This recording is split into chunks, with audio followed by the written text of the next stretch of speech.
I remember I'd planned for a natural birth.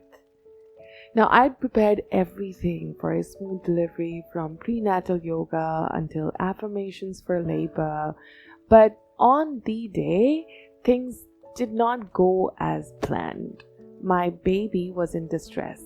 His heartbeat dropped around the 19th hour of labor. And at that point of time, the doctors decided that a C-section perhaps would be the safest option available. At first, I was really disappointed that what really happened. I was not prepared for that. Even though on papers I was prepared for a C-section, mentally I was not. But then when I held my baby in my arms, I realized something else was more important than a normal delivery, a natural birth, or a C-section delivery. It was the health of the baby and the mother, that both were fine.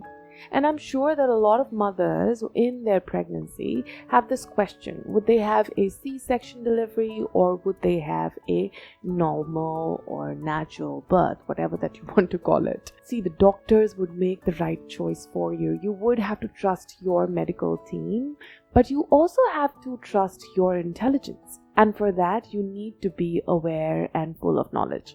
This video is going to do exactly that. My name is Gurpreet Kaur Sanyal and welcome to Momentum Women, where we support you in your fertility, prenatal and postpartum journey. First and foremost, fetal distress. Now imagine this, you've prepared for the labor day. Everything is going fine, but your baby is in distress. Your baby's heartbeat drops, and you can sense the urgency with the doctors around you that perhaps a C-section could be the right option at this time. Now, this happens because the baby is not receiving oxygen, plenty oxygen. It could happen because of the umbilical cord, of an infection, because of prolonged labor, anything. Your doctor will have the right answer for you.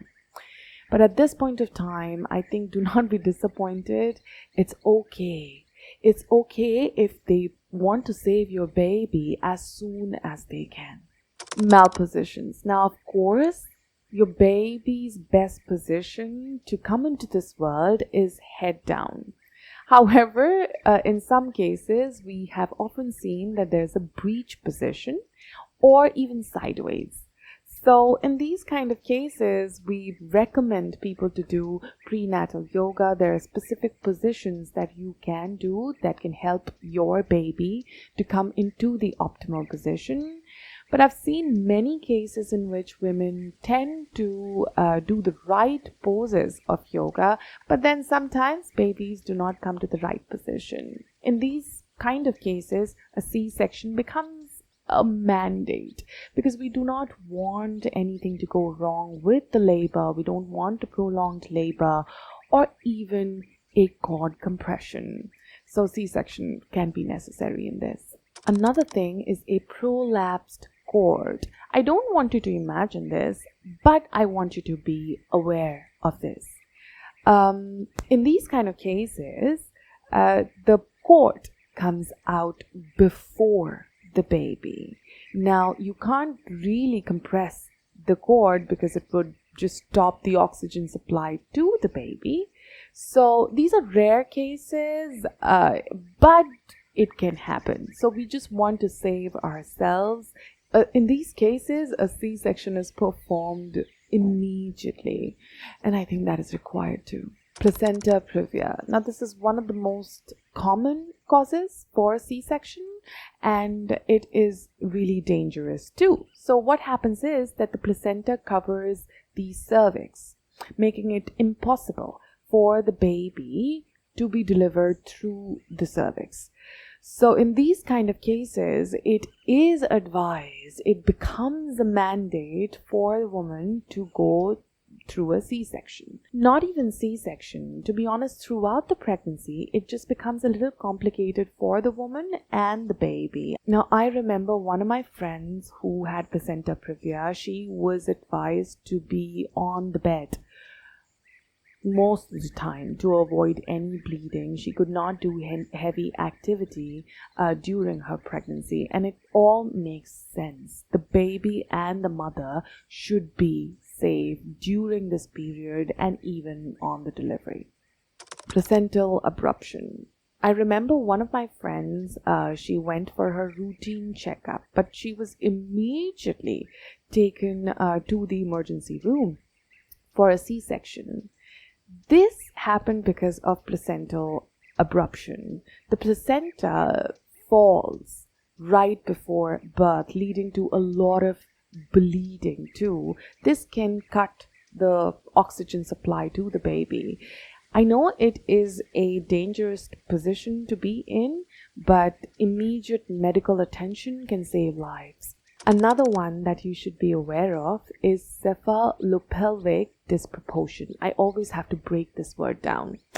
So in this, what happens is that either the mother's pelvic can be too small for the baby to descend, or the baby's head can be too big.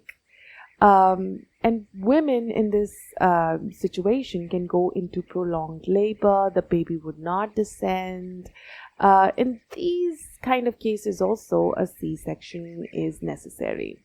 Multiple pregnancies, in the sense twins or triplets or even more than that. Babies can go into breech position, may not have a complete head down during birth. So it becomes essential for the mother to go through a C-section so that the babies can be brought into this world safely. Another thing that people don't take into consideration is the maternal health. Now, during all my pregnancy programs, I make sure that whatever support that I can give the mothers to be healthy mentally, physically, and advise them on what to eat and what they should not eat becomes crucial. And I'll tell you why. Because a lot of people can go into gestational diabetes or high blood pressure, preeclampsia, or even women with surgeries in their uterus. If they've had a C-section before, they might have another C-section. Might. Okay, it's not essential. They can also have vaginal deliveries. I remember watching a scary vlog on YouTube about uterine rupture too, wherein this woman had a C-section in her first pregnancy, and in the second pregnancy she decided to go for a vaginal delivery. But during birth she had a uterine rupture, wherein the scar of the previous C-section, it kind of opens. That is the most raw explanation that I can give you. If you want, I will link that video in the description box. It's of someone else's, but it's a very popular one. You must watch it. Now, in these kind of cases, a C-section is also required immediately. So maternal health also plays a big role in deciding if you should go for a C-section or not. And last but not the least, failure to progress in labor. So it can be hours and people might just not dilate enough for the baby to descend. And in these kind of cases, doctors would have to opt for a C-section. I get it that in some cases, and a lot of people say that these can be avoided, but understand that I, as a yoga teacher, as a layman, I am someone who supports women during their pregnancy, I help them prepare for labor, but I haven't had that education for 4 years or 6 years, and then I haven't had that experience of delivering babies. So I would say that you should always listen to your doctor. Even if you hear anyone like me saying anything on YouTube or Insta and advising you that you should do this or that, perhaps that's just complementary to your doctor's advice. For example, breech position. If you do downward facing dog, that is really helpful in getting the baby in the optimal position. But if the baby does not respond to those exercises, I think it's very good if you listen to the doctor. So listen to your doctor in your pregnancy. If someone else tells you that we've also given birth and you should listen to us, that's okay. They've given birth very good for them. They had a different experience.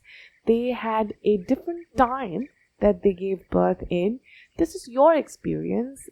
This is your story. Each birth is unique. Each pregnancy is unique. Comparing your pregnancy to someone else's, it's not fair. It's not fair to you. It's not fair to your baby. Just do whatever you think is right for you and your baby. In the end, all that matters is that the mother should be healthy and the baby should be healthy. If you found this video helpful, please like the video and share it with someone that you think needs to hear this today. I create videos on fertility, prenatal and postnatal support. I would love and appreciate if you could just subscribe to this channel. I'll see you in the next one. Bye bye.